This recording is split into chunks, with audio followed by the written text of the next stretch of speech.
बड़ी खबर यूपी के कौशाम्बी से है। सरायकेला थाना क्षेत्र में फैला गांजा तस्करी। गांजा दीपक त्रिपाठी उर्फ ठाकरे पर गंभीर आरोप। जनपद कौशाम्बी के सरायकेला थाना क्षेत्र में अवैध गांजा व्यापार को लेकर बड़ा खुलासा सामने आया है। रमेश कुमार पांडे ने एक सनसनीखेज आरोप लगाते हुए कहा है कि बैरगांव निवासी दीपक त्रिपाठी उर्फ ठाकरे इस अवैध धंधे का मुख्य सरगना है। रमेश कुमार पांडे के मुताबिक दीपक त्रिपाठी का गांजा तस्करी का नेटवर्क न केवल उत्तर प्रदेश बल्कि उड़ीसा, झारखंड, मध्य प्रदेश सहित कई राज्यों तक फैला हुआ है। यह भी बताया गया कि दीपक त्रिपाठी पहले भी गांजा तस्करी के मामले में जेल जा चुका है। स्थानीय लोगों में इस खुलासे के बाद चिंता का माहौल है और वे प्रशासन से मांग कर रहे हैं कि दीपक त्रिपाठी के खिलाफ कठोर कार्रवाई की जाए तथा इस पूरे नेटवर्क को बेनकाब कर जड़ से खत्म किया जाए। अब देखने वाली बात होगी यह कि पुलिस इस मामले में क्या कदम उठाती है और क्या गहन जांच कर तस्करी की इस अंतर्राज्यीय गिरोह को पकड़ने में सफल हो पाती है या नहीं। यूपी इंडिया 24 के कौशाम्बी से ब्यूरो चीफ नीरज कुमार मिश्रा की खास रिपोर्ट। बहुत ही गंभीर है। अधिकारी से लेकर बुद्धिजीवियों तक इस पर चिंतन एवं मंथन करने की जरूरत है। जो ये नशा का कारोबार हो रहा है दीपक त्रिपाठी द्वारा पूरे जनपद से लेकर अन्य जनपदों में, इस पर अगर पुलिस प्रशासन अंकुश नहीं लगाएगा तो आए दिन छोटी मोटी घटनाएं बड़ी रूप लेंगी।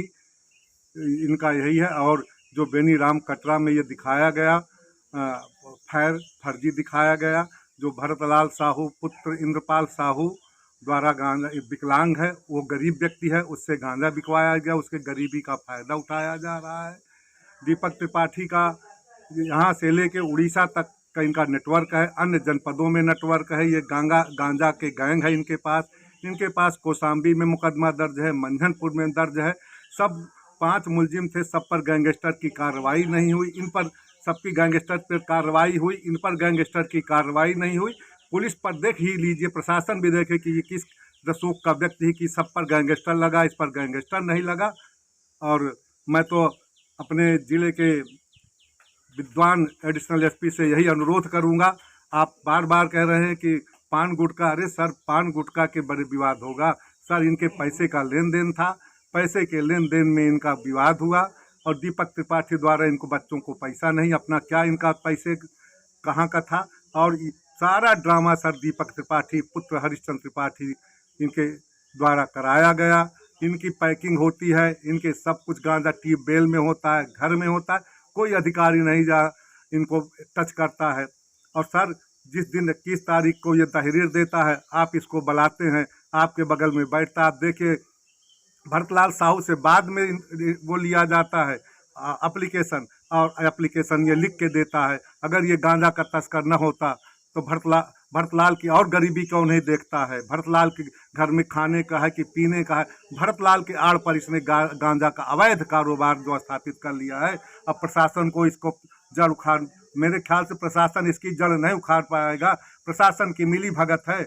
और जो बच्चों ने ये जो लड़कों ने ये किया है, हम लोग इसके एक भी समर्थक नहीं हैं। इनको पुलिस मारे पीटे, लेकिन इनको छोटे छोटे मुकदमे में इनको बड़े अपराधी बना रहे। मुझको यही तकलीफ है सर कि इनको पहले यही इनके कॉल डिटेल निकाली जाए। ये लड़के दीपक के संरक्षण में रहते थे, दीपक इनसे जायज़ नाजायज़ सब काम कराते थे, गांजा बिचवाते थे, गांजा मंगवाते थे, पैसे का लेन देन हुआ सर इसकी सत्यता की परख कीजिए। हाँ, मैं तो मीडिया बंधुओं से अनुरोध करूंगा कि इस देश का चौथा स्तंभ है, वो सत्य की परख निकाले। कोई कहता है कि ये है, हाँ, अगर मीडिया बिक गई तो समझ लीजिए राष्ट्र बिक गया, अब अधिकारी बिक गया तो देश भ्रष्ट हो गया।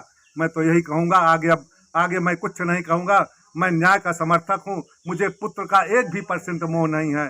मुझे समाज में न्याय का मोह है और न्याय होना चाहिए, यही मेरी उम्मीद है, यही मुख्यमंत्री जी से उम्मीद है, यही कौशाम्बी एसपी से अनुरोध है, यही एडीजी जोन से अनुरोध है, यही डीजीपी महोदय से अनुरोध है कि इस सत्यता की जांच की जाए। जो सत्य हो उसको निकाला जाए, असत्य को काला किया जाए। बस।